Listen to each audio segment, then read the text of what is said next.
Black people don't know history. And it's such a shame. But we have been fooled into believing all kinds of things. And one of those things is that I don't understand why we rock so hard for the Democratic Party. I think, I know, matter of fact, I'm going to retract that because I know why we rock so hard with them boys. It's because they keep giving us free stuff. They give us money. They give us ideas. They give us shut up laws. And what I mean by shut up laws is we ask for all of these things, freedoms, equality, all of these things, but they seem to always give us something that really don't matter, like a Juneteenth national holiday. I don't understand how that was even a thing. I didn't even know that was even on the ballot. But those are the type of things that they give us. But today we're going to talk about real history, where and why we rock with the Democratic Party.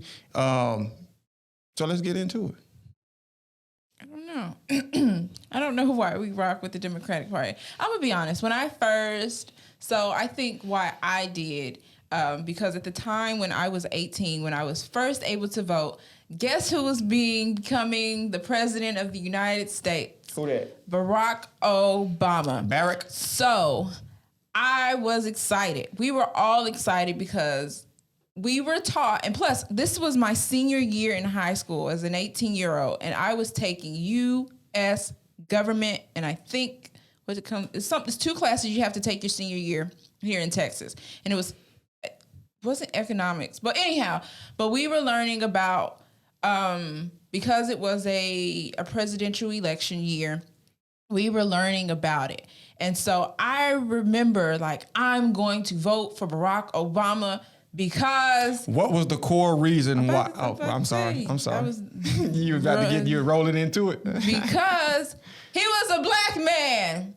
I didn't know anything that he stood for. I'm gonna go back to when I was 18. I didn't know he was married. I didn't know he had 2 children. I didn't know anything about this man. I did not know that he was a senator. I did not know that he was half white. People were saying he's our first black president, right? So I was leaning off black. I had a very close friend in high school who was like, I am voting Republican because that black man is not going to do anything for him. I was like, wait, I didn't know what the heck I was talking about because I didn't know any policies that he was going to do, nothing. I think at the time it was Yes We Can. What was that the second one? I don't know. Motivational quotes. It was either Yes We Can or something. And so then when you saw all the celebrities, mind you, we are 18. I'm still in high school and government says you can vote when you turn 18. So you're super excited. Seeing the campaigns. You're seeing Beyonce. You're seeing Jay-Z. You're seeing P. Diddy. You're seeing all these celebrities. All of which were paid. All who are endorsing the first black president of the United States. So the excitement was real. I wasn't paying attention in my government class. I'm gonna be honest. I passed them tests, but I don't remember anything that I learned. I barely remember half the things that I learned. And so I guess that proves the point of what our title is. Black people, we don't know our history. But so I didn't know anything about the Democratic Party. Here's what I did know. And this is a bit of history that I learned from my daddy, which is super important when you have to look at your elders to get certain little nuggets that you need through life. But even still, you're still not listening, right? Because as young folks, we be thinking we know everything. Straight up. But I did learn from my daddy that the Republican Party was for black people. Yes, sir. I knew that. Now, today, are they? I have no idea.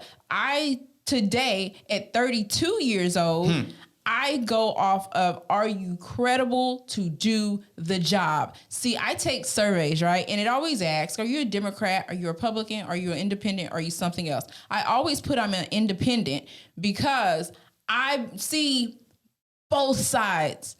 But majority of the time, the blue side be, whoo, Lord. They be on some other foolishness. stuff. So you always have to be like, I don't know. But with that, I think we need to know our history on why we're voting. So voting Democrat. So I can honestly say the history of why I was voting Democrat, like straight blue, I'm talking about I was going in all there. the way down the ballot. And I was not missing any election, okay? Because my daddy was like... If they had a select all button... we pressing it, okay? That's how I was voting 18, 19, 22, probably about 2 years ago. Once the pandemic happened and you start really looking and reading about people and what people are doing, like on both sides, not even on both sides, all around, and you start to learn like, what the heck did I do? Because they tell you your vote matters. And so it's like, well, I just contributed wrong, to right? The So this is important. So that's why I always say I'm never going to tell you who to vote for, but I always want you to choose somebody who is credible or who you think is credible, because you might feel like, yo, I like what they're doing. And so like we have to give valid points on why we are choosing these people to be in office. And we need to also stop that narrative of the lesser of the evil, because we can look at everything and everything is evil, because we're not good, right? We are human beings. We are sinners. They may be the lesser of the evil at that time, but they probably have plans to be even more evil once they get in the position. And that's my point with what I was saying about. They don't want to show their true colors until they're in position. Right. So it's about being informed. The Democratic Party was the very people who funded slavery. They are the very people who wanted slavery to continue even after people were opposing it. The Republicans back then were the ones who were saying, no, this ain't right. The Constitution says that, I don't know exactly what it says, but it says something along the lines of people should be free. Well, since you're talking about the U.S. Constitution, I wish I would have brought my book. You guys, quickly, seriously, I don't know if they have them. I don't know. I wish I would have brought it on camera. But if you go to Five Below, they have this little blue book, and it has gold letters, and it is the U.S. Constitution. It has a preamble in there. It has the Bill of Rights. It has the articles. Like, it has all these things in it. Anyhow, you should go get that, or print it off the internet or something. We need to read this. Anyhow, what you were saying, in the Constitution. Now, when the Constitution was first being written, with all the menses, and Thomas Jefferson was the head of the menses. His pen game was strong, right? Oh yeah. Mind you, it's all in cursive. It's all in cursive. So you need to be teaching your children cursive, so in order for them to read the Constitution. Absolutely. Anyhow, when he first wrote it, he wanted slavery to end. He made it a clause in there that slavery was wrong and that it should not be a part of the U.S. Constitution. Absolutely. So there were 2 states, maybe 3 states, but I know 2 for sure, who were like, no, we're not signing this Constitution. We're not signing it. And at this time, you have to remember, there were 13 colonies. So it was not Texas. It was not Florida. It was the 13 colonies. And that's something else you need to read up on. Yeah. And so there were 2 states who were like, no, we're not signing this because you're telling me that you want me to give up my slaves. Yeah. I'm not doing that. And those 2 states were North and South Carolina. So y'all... The worst states in the United States. You want to talk about racist, right? I'm trying to tell you. I lived in South Carolina, and I can tell you this. That's not somewhere that you wanted to mess up in. Especially if you were black, because they are going to railroad you. That's the true definition of chain gang. We used to say back in the, you about to go up the road, you definitely going up the road somewhere where they're going to forget about you. So that doesn't take away like all the rest of the South or any other states who did have slavery, but everybody else was willing to be like, okay, cool. They were at least willing to sign the Constitution. All right, cool. It was, it was 3, but I know it was those Carolinas that was like, no. And then might have been Virginia or somewhere. It was something. I can't remember the third. I feel like it's Delaware, but Up north? But you got to think it's The 13 colonies. There was no north-south. It was just 13 colonies. Yeah. And so Thomas Jefferson was like that. And then you will probably come to me and say, well, Camille, he owned slaves. He did. But here's another thing. He had a mission to that. There's another thing that I learned. Some of these men that were owning slaves, they were taking them north and they were freeing them. Yep. Then they were also writing in their wills what they wanted to happen after they died. So a lot of their property, they wanted the slaves to be free. Mm-hmm. So it wasn't that they were keeping slaves in order for them to work in the fields like a regular John Doe might have been doing. These men were trying to... They were trying to, what do we call it? Like really treat people like people, but they were abiding by the law. Yeah. And they were trying to cheat the system without necessarily cheating the system. And they were trying to get around it. Thomas Jefferson did not believe in slavery. Benjamin Franklin, he wrote a paper on it and was saying that slavery was not profitable. And we think so badly that they profited off of us, but we were just a byproduct because the profits were coming from the product. The actual products. They weren't making money off of us. And even when they sold us to other people, it really wasn't that profitable. My mind, like when I'm telling you, when I read it and what I'm reading it out of, I don't want to lose my page, but I found this big behind book. I ain't gonna cuss on here, but it's a big behind book. It's a behind book. It's called Chronicle of America. Huh. And I got it off of eBay and I got it from Thrift Books. And I got this book for $5. All this book with all this good information for $5. Now, it is from the 1980s. So all this is from the 1980s. So, of course, you want to go and look and make sure, and that's what I've been doing. And it's been, on point. Like, wait a minute. And so we have been taught things through a textbook. And the textbook, we know now, it has been watered down. And our teachers will tell us, you need to read this and write it. I don't even say watered down. It's been switched up. It's been switched up. It's been watered down. We have been lied to. Absolutely. We have been lied to by the white man. But we also have to think about who else was lying to us. Because if white men are lying and a black person knows the truth, but we still go with what the white man said, then that's a little... I think it also benefited black people to keep other black people down. Like, we don't even talk about all of, and I'm not saying these people kept black people down, but we don't talk about all of the black people who had slaves. All of these people who were like multi-millionaires in those days, who had people working for them because they saw value, just like the white people seen value. Mm-hmm. We want to say that we were second-class citizens, or we weren't worth anything, but they saw value. That is the whole reason of slavery. They knew black people were strong. They knew that they stuck together. Mm-hmm. So if I get a group of y'all, a family of y'all, I know y'all ain't going nowhere because you're loyal to your family. You're right. Mm-hmm. And you're loyal to me. So I'm gonna have your wife in the kitchen. I'm gonna have your son and your husband out in the fields, and y'all all doing that work. And I know y'all not gonna come against me because first off, y'all don't know what the wife is doing inside of the house. Then it's like y'all ain't going nowhere.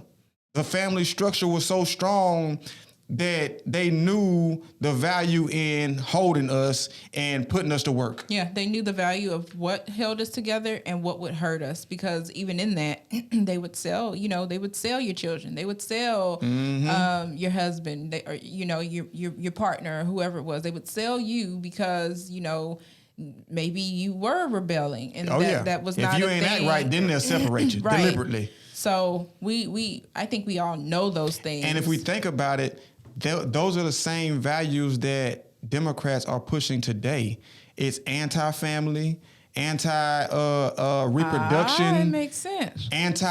Everything within the family structure they're against. That's why they like homosexuality. They like transgenderism. All of those things are proactive to humanity. Nothing about that helps us continue as a people. I seen a little thing the other day, and he said if you put 10 men on an island with 100 women, then when you come back 50 years later, it's going to be a whole civilization. Mm-hmm. But if you put 10 men on an island with 10 transgenders, you can't do anything. You're going to find skeletons. You can't do anything. There's no point. Then that goes to, I mean, this is a whole nother different conversation. That's biblical right there. When people talk about we evolve, we do not evolve. No, we don't. We were created, We were created. It was very strategic. We were created, and we were created in a way, you know, with the man and the woman. And so when the slave owners saw, you know, well, I see that this strong man, you know, rating you like you are a animal. Absolutely. Like cattle. Right. Like I could get, you need to mate with this one. And I know I'm going to have a strong. Yeah. And they even did that when it came to, like in Django. The Mandingos. Yeah. They knew based on structure, if I mated this person with this person, I'm gonna get me a Mandingo. Mm-hmm. Yeah. So that's why they would go out and spend top dollar for big black people and mate them. Mm-hmm. I even seen a thing that there were certain black slaves that they used to actually mate with people. Like, that was their job, and they had no say-so in it. Their main thing to do was not work. It was to impregnate women. Yeah, it's nasty. It's nasty. And so you're saying that, and then we think about Ron DeSantis, right? And he was a part of the Republican Party. He is going to run for United States presidency, right? And you think about we think about the laws, and we see what he's doing, and we see that if you read it and you ultimately get down to what he is doing, he is ultimately saying, I want to protect my children. Absolutely. If I don't protect my children, then everybody else's children will also be will be harmed, or they'll be subject to this and this and this. So he's leading by example, and and black folks want to say that he's anti this, anti that, and maybe that is true. That's right. I was like, maybe that is true, but ultimately, can you blame him? And a whole lot of things. Can you blame him for protecting his children? Straight up. For protecting he has little girls. He has little girls, and he lives in Florida. Yeah, I'm trying to tell you. All those, man, there's a lot going on down there. And for his main objective is to protect children, and people to go against that and tell deliberate lies as to if this man is just spreading hate. That is crazy. Yeah, I think that would be a different thing if it were that. Now, if you take our governor here in Texas, I feel like that's a different situation. Like, I feel like that is completely different. I feel like he could easily fall into some category of a Democrat. Like, not even trying to be funny, of some of the laws that he has signed into place, of some of the things that he is saying that is okay. And, you know, what he's saying ultimately is like, who you for? Yeah. You know, like, some people play both sides of the field. Exactly. Like, who are you for? And then you have a whole lot of people who are against him, but you have so many people who are for him. Absolutely. But now they are seeing, I voted for him. This ain't who I thought I was voting for. This is not what I voted for. And that's why it's important to be informed, and not just who the person is, but the actual policies that they're pushing. Because you can go online and find out every little thing that these people are standing for, all the laws that they're pushing, all the laws that they have pushed through. And based on that, that's the information we need to be using in order to pick a candidate for whether there's a president, a mayor, a governor, whoever he is, any representative. We need to be doing in-depth research on these people, because people are naturally evil. If they don't stand, if they don't have a certain moral compass, then they will go for anything. And that's what we're having a lot of in today with just over everybody. All of them. Like, we're trying to take the Bible out of things. We're trying to take, like, the Bible is a moral compass. Without that, people would just be over here doing all kind of sexual, all kind of stuff. They still doing it. Because they don't. Free will. It's free will. Yeah. Because of free will. Yeah. Because you have a choice. And if you don't understand how God has set that up, he created you. You are his, but he still said, I'm going to give these folks a choice. I'm going to let them do what they want to do. I'm going to let them do what they want to do. That's how he know who real or not. But it is your job to come to me. Yeah. It's not my job to come to you. Because I'm always here. I'm always right here for you. Yeah. But I'm going to give you this free will. And we do things and we knowingly know they're wrong. We know we're knowingly hurting people and not going into, we dive so deep into knowing songs. We dive so deep into knowing the history of artists. Cause let me tell you, I can go deep into some. I could tell you when birthdays were. This number represented this. I could do that, but none of that even matters. It doesn't matter. Even some of the history that I'm talking about. At the end of the day, it will not matter because God is not going to judge me on how much I know about the Republican Party, about the Democratic Party. Well, Lincoln freed us. Like, it's not going to matter. He's going to say, Camille,